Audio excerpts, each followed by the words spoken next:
it's tough, and you fight every single day, and there's no guarantees ever. You can have a shipment or you can hear from the boat, radioed in, coming in with fish on board. We'll be there at 7 a.m. We're offloading. It'll be on the truck, and you'll have it in New York at 11 p.m.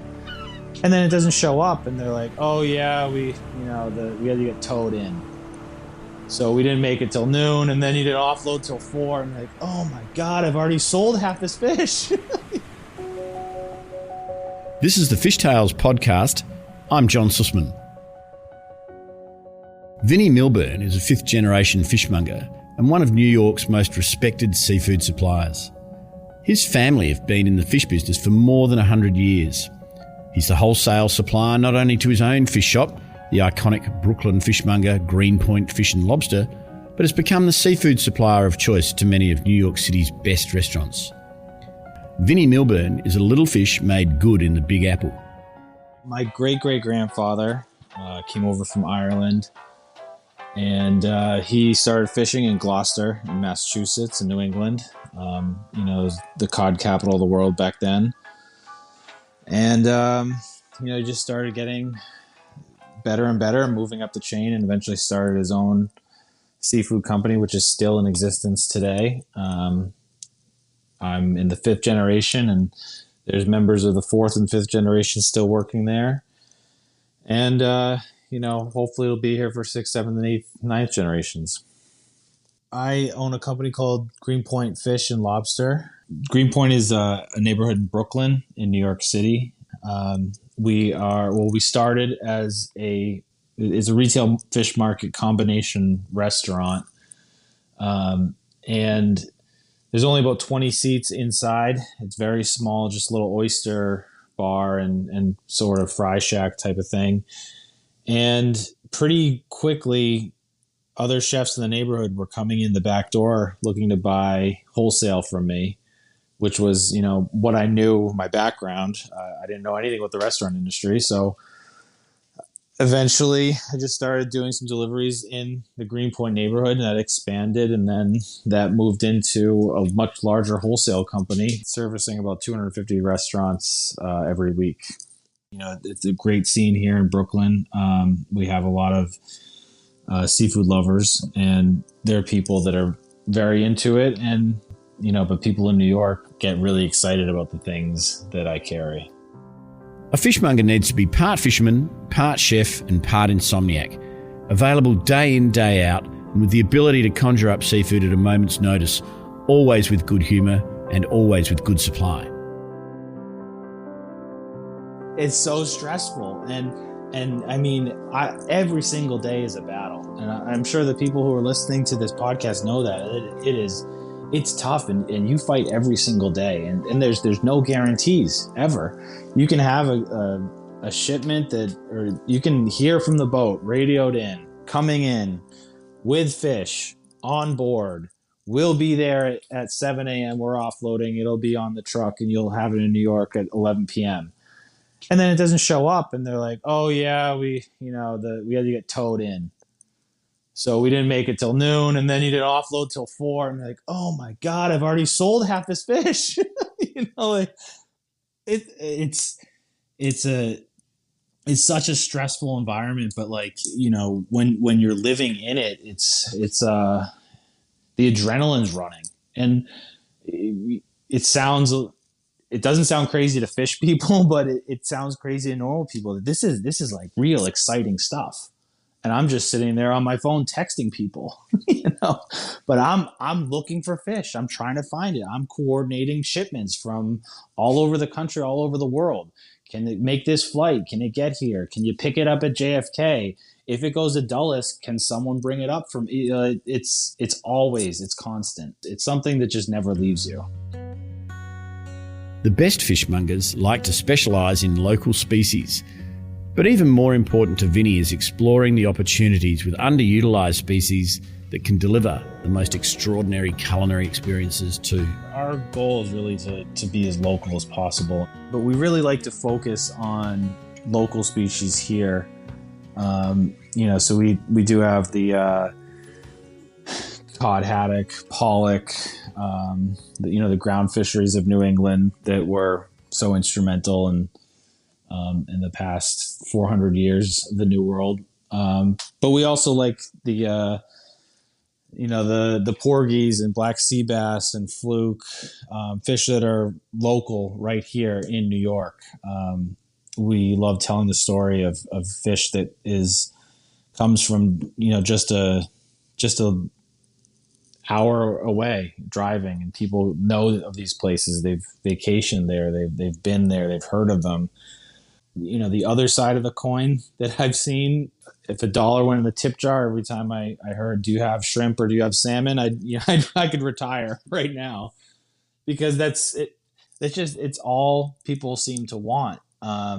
And we have a very small footprint. We're a fish market in one neighborhood of Brooklyn, of New York. But I feel like the more people that come in, the more I can change their minds a little bit and maybe get them to take something that's underappreciated.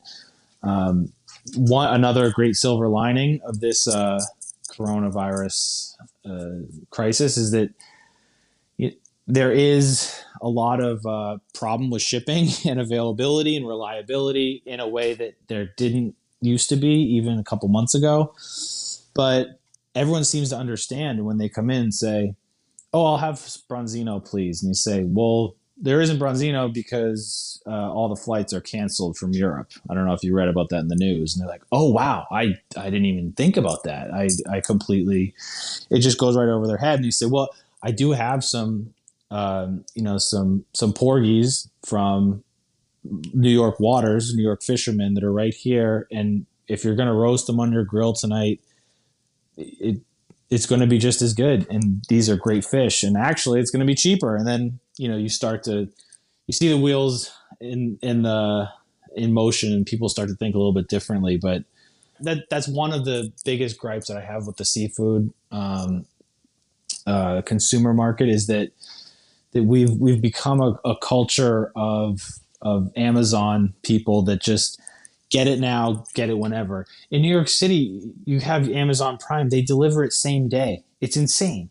You type it in your computer in the morning, and it's there at 5:00 in the afternoon. It doesn't make any sense. But for people that have this perception of like, get it now, get it now, get it now, get it whenever, how do you tell them that things are out of season? You should say like, "Hey, you know what? The tuna season here on the East Coast is like, in the summer, and it's a summer fish. Do the summer fish in the summer. Skip it for Christmas. It's okay. It's okay to let things go for a while, because you're going to appreciate them more afterwards." And that's very hard to explain to customers when they say, "Oh, well, I have a menu that's been printed and it's had the same thing on it for 22 years, and you're telling me I can't have it?" And you say, "Ooh, yikes." I'm not saying that. I'm just saying, a little variety is good. Seasonality, get what's fresh now. The world of a fishmonger has changed, and social media has as much impact on demand as the seasons. But the fundamental relationship between fisherman and fishmonger remains the cornerstone to good supply. Vinny's worked hard over the years to ensure he knows his fishermen, what they catch and when. Now that social media is here and such a big part of everyone's life, chefs gravitate towards other chefs who are doing things. And the second that one person posts a picture of a soft shell crab, I get 40 calls about it because they want it. And like, so-and-so has it, so-and-so's selling it. And I think that, we've seen this before, that a chef once who's, very well-known restaurateur in New York, one of his sous chefs or someone under him asked for a very cheap fish for family meal. And we sent him some ocean perch. And we sent him whole, and he wanted to work on it. And it just so happened that this chef owner walked by and took a picture of it and posted on Instagram. And I had I sold more whole ocean perch that week than I ever have in my life. People were couldn't get enough of it, and I think that that's really what's going on, is that people are feeding off everyone else's energy, and sometimes it's a good thing, and sometimes it's a really bad thing when there's a tight market and everyone wants something, and you just can't get it. And I think the Dover sole market for some reason a couple months ago was just, it tanked. You couldn't find it anywhere, and for whatever reason, people were going crazy looking for it. And we kept joking, like, if I had a pallet of Dover sole, I could be a millionaire. But you have a pallet next week and nobody wants it. It's such a hard thing to figure out, and you're working with a perishable product that doesn't have infinite life on it. It can get tricky. Seafood sustainability is one of the hottest topics in the world of food, with as many opinions as there are fish in the sea. For a fishmonger, a working knowledge of what sustainability means to both the fishers and the chefs is vital. Vinny's role is to provide stewardship and practical solutions to delivering sustainable seafood, including sometimes giving chefs a little tough love. Sustainability in seafood is very important to me. And I think people always ask me, like, oh, you know about sustainable seafood. So what's the fish that I could get that will alleviate the guilt that I have about eating seafood, because I love seafood, but I just hear so many bad things about it. And they want me to just have this secret answer about, oh, if you just eat like this fish, it'll be fine. But there is no answer, because it's a more holistic approach, and waste is the biggest thing that I see, is that, restaurants do this. They have perfect little squares of halibut, but like a halibut isn't a square fish. So what happened to the rest of it? So I'll always take the tail cuts, whether it is a halibut or a salmon, or lately there's this great aquaculture farm just 2 hours north of Manhattan, and they farm steelhead trout, and we've been lucky enough to work with them since the beginning, since they started production, or they started production years before, but since they started distributing, we've been working with them, and it's one of our best sellers. It's delicious. It's a recirculating aquaculture system, and that's really what I've been taking home lately, because the fish, they grow so fatty in the middle that the tails actually do look a little ridiculous, and then I end up with them, But I love them. I would love to just sell nothing but tails, It'd be something. I'm always pushing it. And before, one of the kid who was my fishmonger before all this, I would come into the restaurant at night, 4:00 in the afternoon, and I would just say loudly to people, and there's other people in line looking at the fish, and say, "Wow, those tails look really delicious." And of course, the kid just rolls his eyes at me. He's like, "Shut up with the tails." They're all stacked up all nicely in the case, and they look cute. Why not take a tail home? But so that, I would say that, I don't have like an absolute favorite fish. I do think that diversity is the key to life, and I like to mix it up a lot. Oysters around the world are enjoying a renaissance of appreciation, with customers demanding a range of species across the seasons from a range of regions, often with growers nominated by name. At Greenpoint Fish and Lobster, the oyster program is a feature of their offer, and Vinny's approach is pragmatic. It's all about the relationship between growers and diners. Oysters have been something that we started based on the strength of our oysters. We have great relationships with a lot of different growers all over the country. But people, in the same way that I just mentioned, that diversity is the key to life, people always want different things. And a lot of times the growers just decide, these are pirates now. These ones are shipmates. These are deckhands. These are whatever. They keep coming up with new names for oysters that are essentially the same thing. And I understand why they're doing it, because someone has a great oyster and then they sell them out, and then 6 months later people say, well, that was good, but I want something else. So they rebrand, they change the name. And like, people come into my store all the time and say, well, what oysters do you have today? And we say, well, we have Barnstables from Cape Cod. They're really nice. Like, but I had the Barnstables last week. And we say, oh, well, these are, actually called the Barnstable Harbors. Like, oh, okay, well, I'll take those. And I wish that you could be, I think that the biggest problem the seafood industry has is this concept of obfuscation, that there's always this like tricky fishmonger behind the scenes, like trying to slip you a bait and switch, right?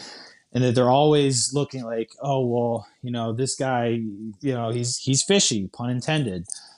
But I wish that you could be a little bit more truthful and just tell people, look, these oysters are really, really good, but you're just getting the same ones all the time.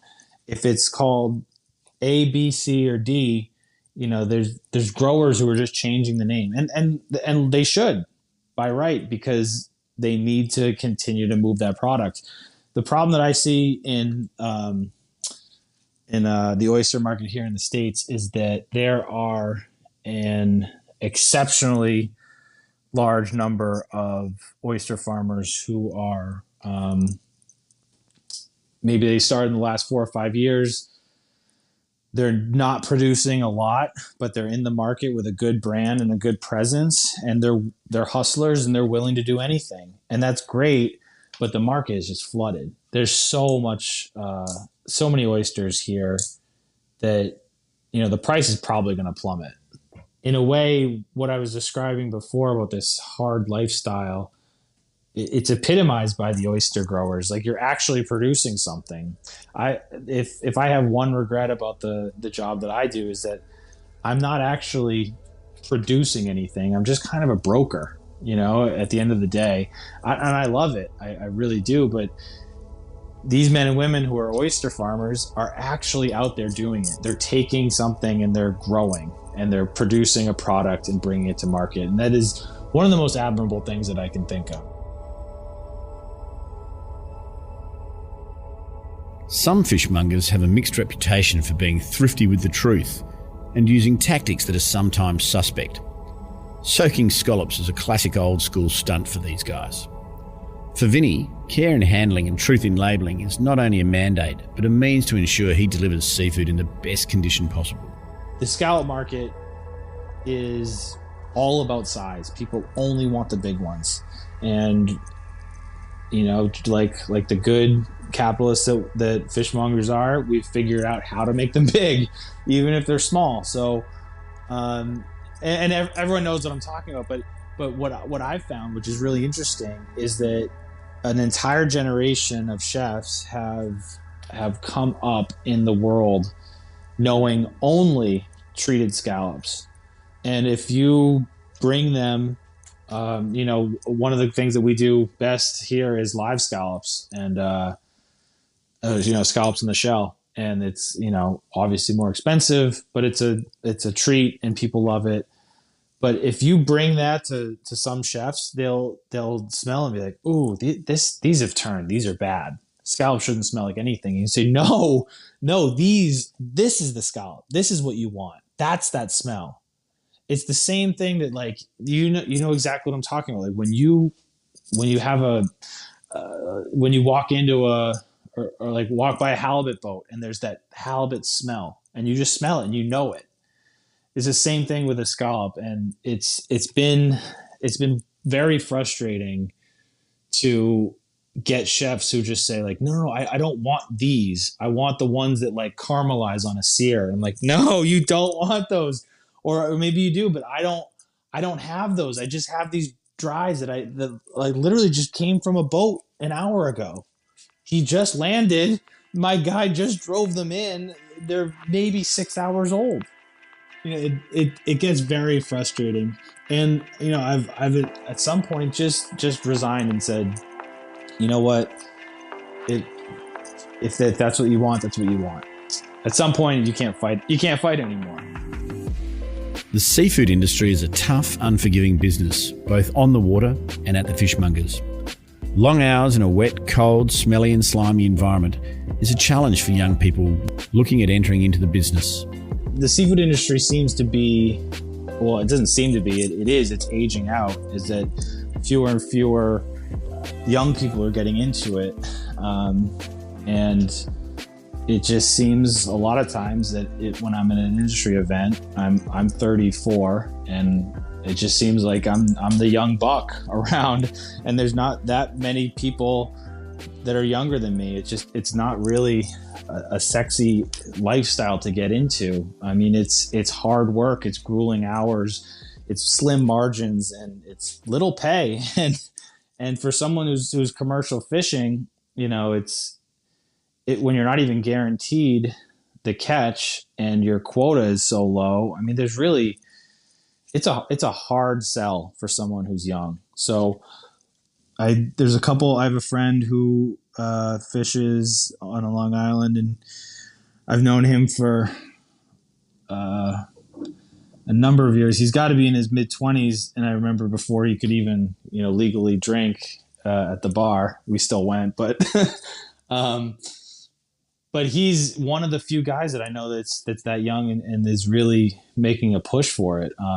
There's other guys that I know in Rhode Island, my cousins in Boston, but they're all my age. You don't really see a lot of people who are gearing up and getting into commercial fishing as young men and women, which is unfortunate because I think that there's a lot of opportunity, but it's a very hard lifestyle, but it's very rewarding if you can do it right.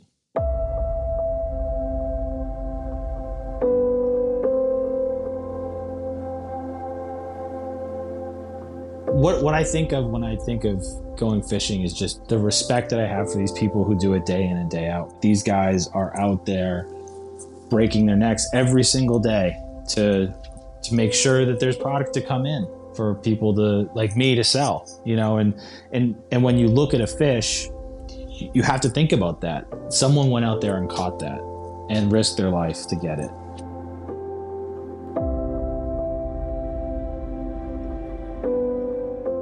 It's something that's in my blood, and I've always, ever since I was young, very, very young, and learning about the family's company and the history, and